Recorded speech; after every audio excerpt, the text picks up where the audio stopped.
Today, we depart our residence in Vermont to dive on Tau Atoll's main pass, the Tuamotus, French Polynesia.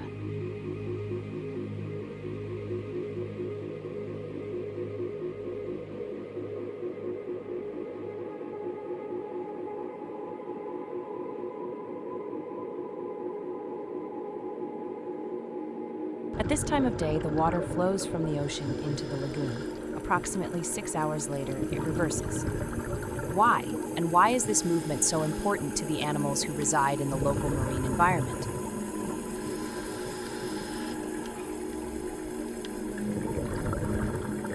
To understand better, we embark on a visual journey through space and time. We are in intergalactic space. Billions of kilometers from Earth, we are lost between two neighboring galaxies. Our own, the Milky Way, and Andromeda, another galaxy also made up of hundreds of billions of stars. Around us, space is almost perfectly empty.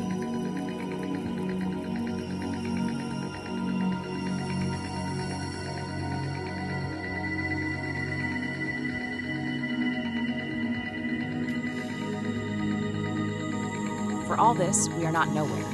A web is woven around us. It is the web of the universe itself, space-time. This imaginary grid, made up of a multitude of small particles, will allow us to visualize the invisible, the geometry of the universe, and to understand its dynamics. From where we are, the grid is calm, motionless. Nothing disturbs it, and if we throw a marble, it zooms straight forward, moving away through the void forever. In reality, the grid is not perfectly static.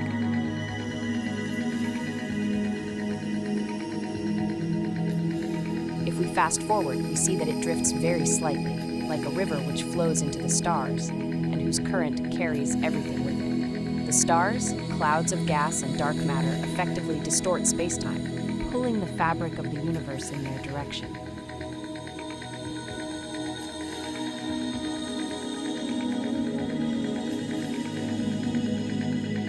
Very slowly, the two galaxies are getting closer to each other. The grid is not perfectly static. If we fast forward, we see that it is getting closer, and in several billion years, long after we disappear, the Milky Way and Andromeda will eventually merge and become one.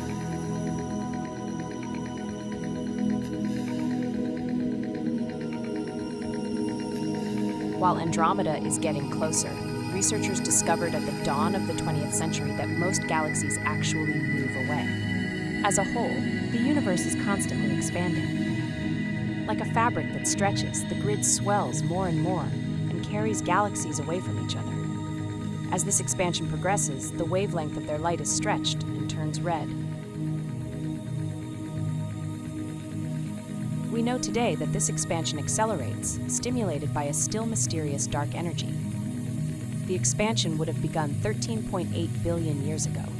Extremely compressed, containing only a mush of fluctuating energy, the universe would have distended suddenly to reach astronomical dimensions in a fraction of a second. This is the Big Bang. What was there before that, no one really knows.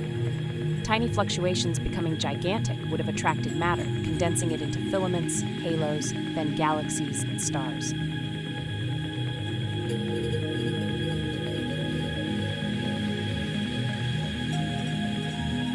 Today, we live near one of these stars, the Sun. Around the Sun revolve multiple bodies, planets, asteroids, and comets, moving freely in the grid of the universe. The immense mass of the Sun curves space-time, and the fabric of space falls towards the star, taking everything with it. This is how the planets orbit without moving away from the Sun. They move straight forward, but the current continuously pulls them back towards the center.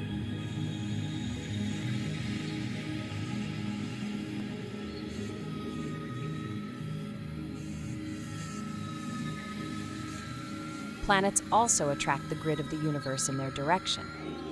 For instance, the Earth holds the Moon, its natural satellite, as well as all our artificial satellites. The International Space Station zooms straight ahead through space-time, but spacetime is curved by the Earth and prevents it from moving away.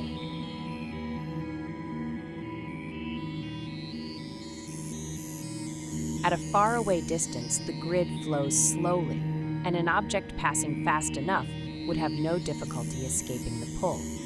But the closer we get to the center, the denser the flow becomes, and the more the grid accelerates. On the surface of our planet, rockets must reach a very high speed to take off from the ground and escape the Earth. The grid converges towards the center, and if we drop several apples next to each other, space-time will bring them together in one direction and stretch them apart in the other direction. This is called tidal forces. It is the same action that the moon inflicts on the Earth, causing movements of the water on its surface. The back and forth motion of the tides is caused by the spin of the Earth on itself. It rotates in a particular direction. It takes approximately 24 hours. This motion of all its mass affects space-time, and very slightly drags the grid along with its rotation. When we drop an apple, even if it does not touch the Earth, the rotation of our planet influences it at a distance and slightly bends its trajectory and orientation. So, as we think about what drives the atoll pass currents, the distortion of spacetime caused by the Sun and Moon's mass is a big factor, as is the Earth's rotation, which also helps distort spacetime on the Earth's surface. It is this exposure that causes the world's oceans to ebb and flow. Full blood moons, when the Sun and Moon are on opposite sides of the Earth, and solar eclipses can be especially impactful to pass current flow.